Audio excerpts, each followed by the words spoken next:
Shalom Bapak Ibu Saudara yang diberkati Tuhan, Jemaat Getsemani dimanapun berada.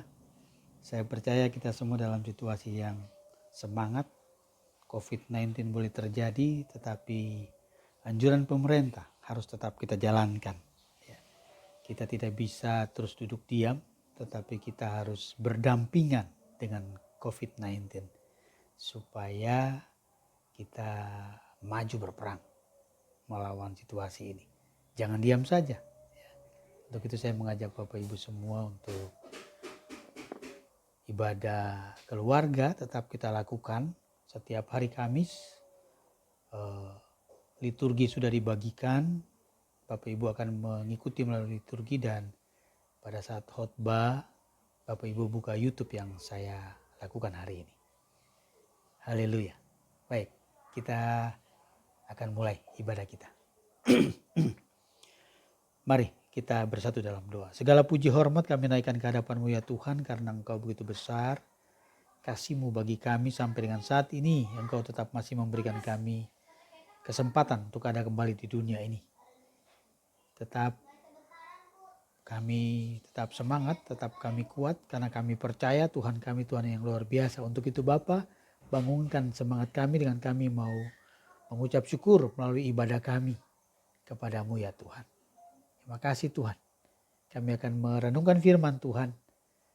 Hikmat sorgawi turun bagi kami, memampukan kami mengerti, memahami apa yang kami baca dan kami renungkan. Setiap perkataan yang keluar dari mulut, bibir, dan hati hamba-Mu adalah benar-benar perkataan-Mu, perkataan dari firman-Mu. Haleluya. Amin. Daniel pasal 3. Kita buka dari Perjanjian Lama, Daniel pasal 3 pada ayatnya yang ke 14 lah. 14 sampai dengan ayatnya yang ke-19. Daniel 3 ayat 14 sampai dengan 19. Saya baca buat Bapak Ibu Saudara. Perikopnya perapian yang menyala-nyala. Menyala-nyala. Berkatalah Nebukadnezar kepada mereka, apakah benar, hai Sadrak, Mesak, dan Abednego, bahwa kamu tidak memuja dewaku dan tidak menyembah patung emas yang kudirikan itu? 15. Sekarang jika kamu bersedia, demi kamu mendengar bunyi sangkakala, seruling, kecapi, rebab, gambus, serdam, dan berbagai-bagai jenis bunyi-bunyian, sujudlah menyembah patung yang kubuat itu. Tetapi jika kamu tidak menyembah, kamu akan dicampakkan seketika itu juga ke dalam perapian yang menyala-nyala. Dan dewa manakah yang dapat melepaskan kamu dari dalam tanganku? Ayat 16, lalu Sadrak, Mesak, dan Abednego menjawab Raja Nebukadnezar, tidak ada gunanya kami memberi jawab kepada Tuanku dalam hal ini. Jika Allah kami yang kami puja sanggup melepaskan kami, maka ia akan melepaskan kami dari perapian yang menyala-nyala itu dan dari dalam tanganmu, ya Raja.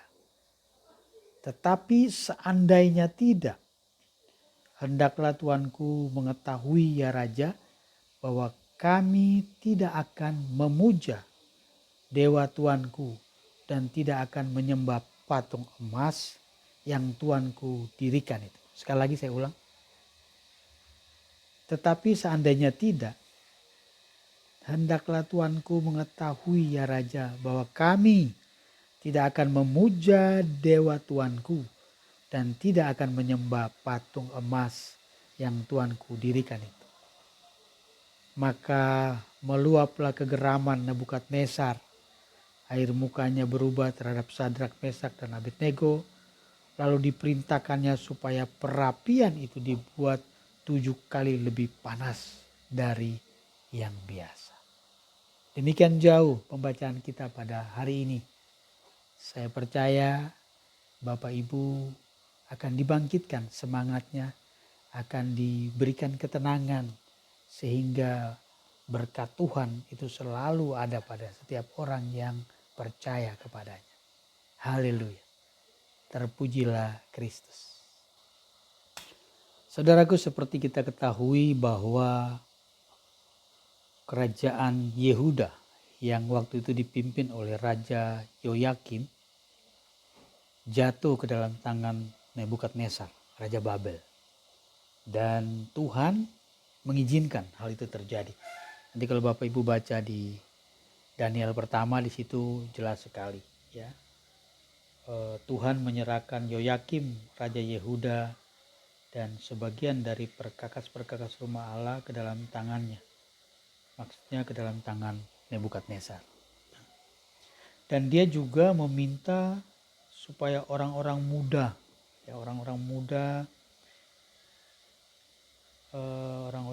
yang tidak ada suatu cacat dan celah, yang berperawakan baik gitu ya, yang memahami berbagai-bagai hikmat, berpengetahuan banyak, dan yang mempunyai pengertian tentang ilmu, orang-orang yang cakap untuk bekerja dalam istana raja, supaya mereka juga harus didatangkan dari kerajaan Yehuda. Tentunya mungkin bagian dari orang-orang yang ada di istana raja, apakah bangsawan, anak muda ya. Dan pada saat itu ada beberapa orang. Di antara mereka itu ada beberapa orang Yehuda, yakni Daniel, ya, kemudian Hanaya, Misael, dan Asaria. 4 orang ini ya. Daniel, Hanaya, Misael, dan Asaria. Jadi mereka ini adalah orang-orang yang kalau dikatakan di situ tidak ada celah. Tidak ada celah, Bapak Ibu. Berperawakan baik, memahami berbagai hikmat, berpengetahuan banyak, dan mempunyai pengertian tentang ilmu. Orang-orang yang cakap. Haleluya. Itu ya. Itu dia. Nah, yang nantinya mereka dirubah namanya menjadi Sadrak, Mesak, Abednego. Nah, itu dia bersama dengan Daniel. 4 orang inilah. Nah, keempat orang ini dipekerjakan di sana. Ya, dan mereka menunjukkan prestasi yang luar biasa. Keempat orang ini pada saat mereka ada di istana Raja Babel, Nebukadnezar ya. Kalau kita baca di Daniel pertama dan yang kedua itu, mimpi Nebukadnezar yang tidak ada satupun ahli di sana yang dapat untuk menerjemahkan mimpi itu. Mimpi itu aneh juga, saudara. Artinya Nebukadnezar bermimpi dan dia memanggil seluruh ahli mimpi, orang ahli nujum, orang berpengetahuan bijaksana, ya, seorang berilmu, seorang ahli jampi, seorang kasdim. Bagaimana ia telah meminta hal sedemikian dari seorang berilmu dan seorang ahli jampi untuk menafsirkan. Bukan hanya menafsirkan, tetapi mimpinya apa itu juga harus mereka kasih tahu gitu.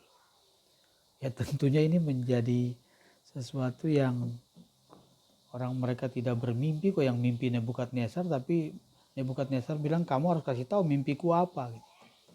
Kan aneh ya. Nah, ini yang diminta, kalau enggak dipenggal kepalanya.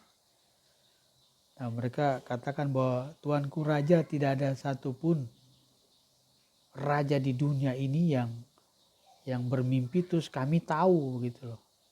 Ya, tidak akan mungkin kami tahu. Kami hanya bisa menafsirkan setelah mimpi itu Tuanku Raja ceritakan. Tapi Raja Nebukadnezar punya keinginan yang berbeda dengan apa yang mereka inginkan. Nah, jadi kan saudara lihat, aneh betul. Tapi nyata bahwa mimpinya Nebukadnezar itu harus dikasih tahu kepada Nebukadnezar sendiri. ini yang masuk di akal. Kalau Bapak Ibu mimpi terus saya suruh kasih tahu, saya mau kasih tahu apa? Saya nggak tahu mimpinya orang yang tidur Bapak Ibu kok. yang bermimpi Bapak Ibu, ya kan? Nah ini harus dikasih tahu. Kan nggak masuk di akal.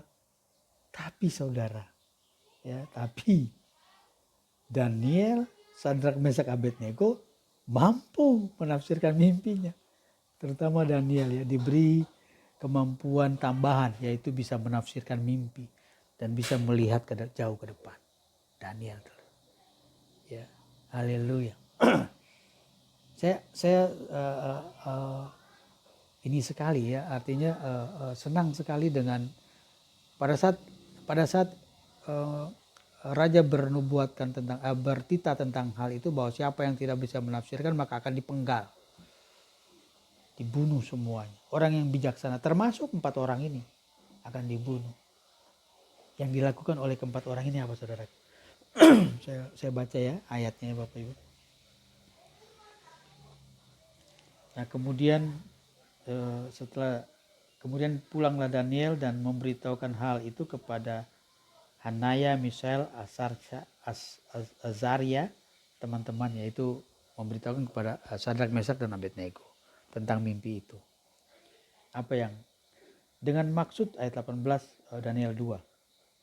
Dengan maksud supaya mereka memohon kasih sayang kepada Allah. Haleluya. Lihat ya saudaraku ya. Kepada Allah semesta langit yang mengetahui rahasia itu. Supaya Daniel dan teman-temannya jangan dilenyapkan bersama-sama orang bijaksana yang lain dari Babel. Ayat 19. Maka rahasia itu disingkapkan kepada Daniel dalam suatu penglihatan malam. Lalu Daniel memuji Allah semesta langit. Berkatalah Daniel, terpujilah nama Allah dari selama-lamanya sampai selama-lamanya. Sebab daripada dialah hikmat dan kekuatan. Dia yang mengubah saat dan waktu. Dia memecat raja dan mengangkat raja. Dia memberi hikmat kepada orang bijaksana dan pengetahuan kepada orang yang berpengertian. Dialah yang menyingkapkan hal-hal yang tidak terduga dan yang tersembunyi. Dia tahu apa yang ada di dalam gelap dan terang ada padanya. Ya Allah nenek moyangku, kupuji, kumuliakan Engkau sebab Engkau mengurniakan kepadaku hikmat dan kekuatan dan telah memberitahukan kepadaku. Sekarang apa yang kami mohon kepadamu, Engkau telah memberitahukan kepada kami hal yang dipersoalkan raja. Haleluya. Saudaraku, luar biasa ini. Ya, saya rasa Daniel secara manusia juga akan melihat mana mungkin. Tetapi hati manusianya, hati nuraninya datang kepada Tuhan. Memohon belas kasihan Tuhan untuk menyingkapkan yang rahasia ini. Tidak ada yang tertutup di mata Allah. Semuanya terbuka. Saudara. Ya keempat orang. Ini yang disebut dengan cakap. Ini yang disebut dengan orang yang berhikmat. Orang yang pandai. Berpengetahuan yang baik. Ya cerdas. Ini. Datangnya kepada Tuhan. Karena permulaan hikmat adalah takut akan Tuhan. Saudara. Nah. Kita loncat ke situ, kita lihat bahwa sekarang ada problem baru lagi yang terjadi. Nebukadnezar bikin patung dan semua orang harus menyembah, termasuk Sadrak, Mesak, Abednego dan Daniel. Harus menyembah patung itu. Saya cukup salut dengan perkataan mereka. Saudaraku, saya baca ulangi perkataan mereka di ayatnya yang ke 17 dan 18. Jika Allah kami yang kami puja sanggup melepaskan kami, maka ia akan melepaskan kami dari perapian yang menyala-nyala dan dari dalam tanganmu ya Raja.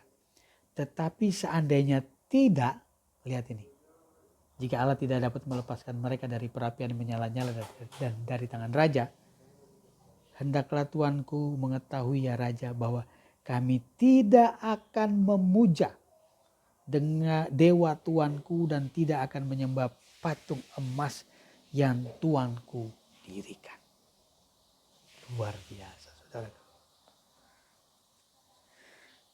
Inilah iman, ya. Inilah pola pikir, inilah imajinasi, inilah pikiran daripada Sadrak, Mesak, dan Abednego, Daniel, ya.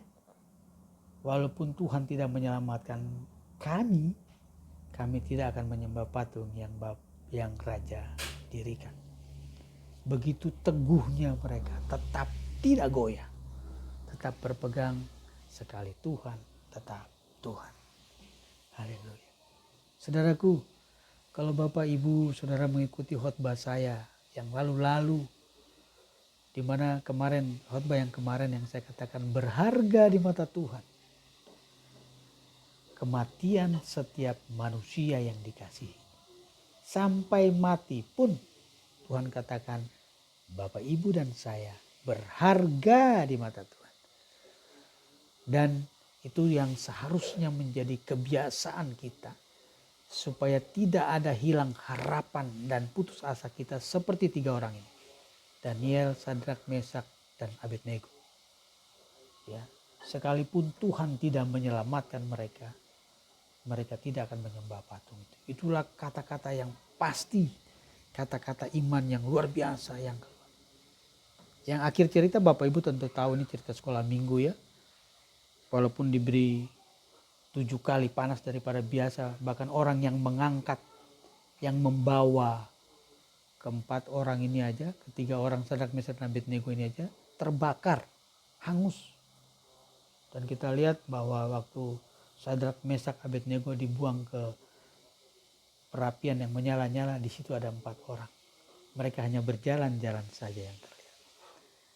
Haleluya. Inilah iman saudara. Saudaraku, mari. Di saat COVID-19 boleh terjadi situasi PHK di mana-mana, keterpurukan ekonomi Indonesia di mana-mana, dalam segi industri apapun, semua berdampak. Untuk itu, pemerintah kami membuat mari kita bangkit, berdampingan dengan COVID. Jangan kita tidur saudara. Jangan kita tunggu lagi. Inilah waktunya untuk kita berdampingan. Protokol kesehatan lakukan. Jaga jarak, pakai masker, cuci tangan, imun tubuhmu dikuatkan. Kalau engkau tidak bekerja, engkau mau makan dari mana? Haleluya. Saudara, pemerintah mempunyai suatu program, mari kita dukung dia. Berdampingan dengan COVID ini. Apalagi kita orang percaya yang punya Tuhan yang menjadikan dunia ini dan isinya. Dia tahu apa yang ini seujung kukunya yang baru dia kasih kepada kita. Ya belum ada seberapanya saudara.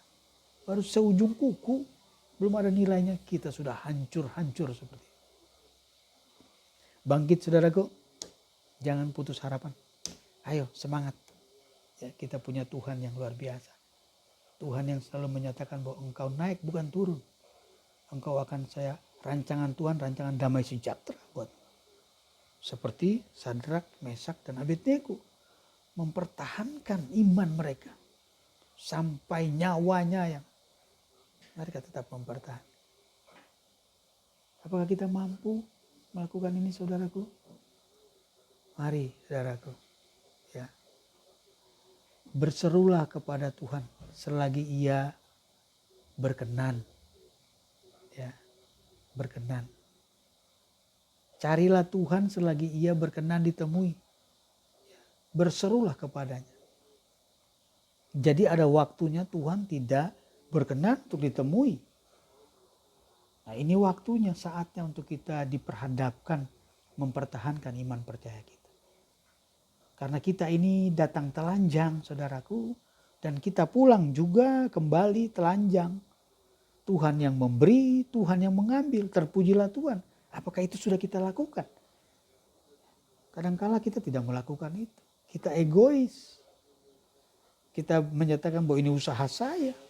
Ini hasil kerja saya. Ini keringat saya. Sampai kita lupa mengucap syukur. Yang ada di pikiran kita. Kedagingan terus. Keserakahan terus. Ya. Merasa kalau ke gereja itu menjadi suatu hal yang sangat beban. Haleluya, saudara. Merasa untuk mendengar firman itu menjadi sesuatu yang membuat saya jadi tidak bisa konsen. Haleluya, saudaraku. Sadari itu, Bapak Ibuku, jemaat Getsemani dimanapun berada. Kita harus berdampingan dengan COVID ini. Mari saya mengajak saudara datang ke gereja. Ya, mari datang ke gereja beribadah, mengucap syukur kepada gereja. Jangan lihat dari persembahanmu, jangan lihat dari kolektamu. Ya, tanpa kolektamu Tuhan memberi berkat. Gereja itu rumahnya Dia, itu tempatnya Dia. Tuhan memberikan. Sampai saat ini gereja itu masih eksis, masih tetap berdiri. Walaupun yang datang hanya 10 orang, 15 orang, tetapi masih tetap eksis. Masih tetap bisa membayar listrik, air, telepon. Bahkan saya pun ada pelayanan kasih yang diberikan. Haleluya. Saudaraku, untuk itu jangan pernah lupa Tuhan. Jangan pernah karena engkau sudah dapat segala macam apa yang kau butuhkan sudah engkau dapati, engkau lupa sama Tuhan. Hati-hati saudaraku. Gereja ini milik Tuhan. Gereja ini milik jemaat Getsemani. Jadi saya menghimbau sekali lagi kepada kita semua. Apa yang sudah diprogramkan oleh Badan Pelayan Jemaat, membagi liturgi kepada Bapak Ibu untuk Bapak Ibu bisa beribadah. Ya, yang dekat dengan rumah gereja, mari datang. Tidak berpenyakit kok orang-orang yang ada di gereja itu. Ya, tidak berpenyakit.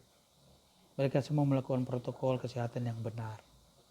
Cuci tangan, diperiksa suhunya. Cuci tangan, pakai masker, jaga jarak. Itu jelas. Jadi kita tidak bisa untuk duduk diam saja. Kita harus berdampingan dengan COVID ini. Karena kita punya Tuhan yang luar biasa yang mampu memulihkan segala perkara. Haleluya. Terima kasih Bapak Ibu. Kiranya Tuhan memberkati kita semua. Mari kita doa. Terima kasih Tuhan buat apa yang telah hari ini Tuhan berikan bagi jemaat kami, jemaat Getsemani dimanapun berada. Bahwa pelajaran dari yang singkat dari Sadrak, Mesak, Abednego dari kitab Daniel 3 ini Tuhan. Kiranya membuat iman kami tidak goyah, tidak putus harapan, tidak putus asa. Sekali Yesus tetap Yesus. Berkati jemaat kami dimanapun berada, ingatkan kepada mereka untuk mereka juga mau melangkahkan kaki ke rumah Tuhan, datang beribadah. Karena saat ini COVID-19 bukan menjadi suatu musuh yang menakutkan kepada kita. Justru kita dianjurkan untuk mari kita berdampingan. Mari kita jaga segala sesuatu yang sudah dianjurkan oleh pemerintah. Jaga jarak, pakai masker, cuci tangan. Imunmu harus engkau bangkitkan supaya engkau kebal terhadap segala sesuatu. Imun yang paling luar biasa yaitu firman Tuhan. Datanglah ke rumah ibadah dengan mengucap syukur mendengarkan firman. Maka imunmu akan bertambah-tambah. Terima kasih Tuhan. Terima kasih Bapa. Semuanya hamba serahkan ke dalam tangan pengasihan-Mu ya Roh Kudus. Haleluya. Sebentar jemaat-Mu akan memberi sebagai tanda ucapan syukur dari apa yang telah mereka dapati. Tanda terima kasih mereka kepada-Mu ya Tuhan. Yang sudah menjaga, melindungi, menyertai, bahkan memberkati makanan dan minuman mereka. Memberkati kesehatan mereka, memberkati rumah tangga mereka. Tuhan kuduskan pemberian mereka. Seberapapun pemberian mereka dalam nama Yesus. Aku percaya orang yang memberi dengan tulus hati, Tuhan perhitungkan. Bahkan Tuhan akan mengembalikannya melebihi daripada yang dia beri. Dalam nama Yesus Tuhan. Terima kasih Bapa. Diberkatilah segala pemberian-Mu. Kau naik bukan turun, jadi kepala bukan ekor, keluarga rukun. Kesanalah berkat Tuhan diperintahkan. Makasih Tuhan. Terpujilah Kristus. Haleluya. Amin.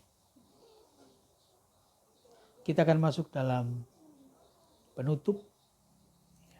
Untuk itu saya menghimbau Bapak Ibu Saudara, Gereja Getsemani sudah berjalan ibadah.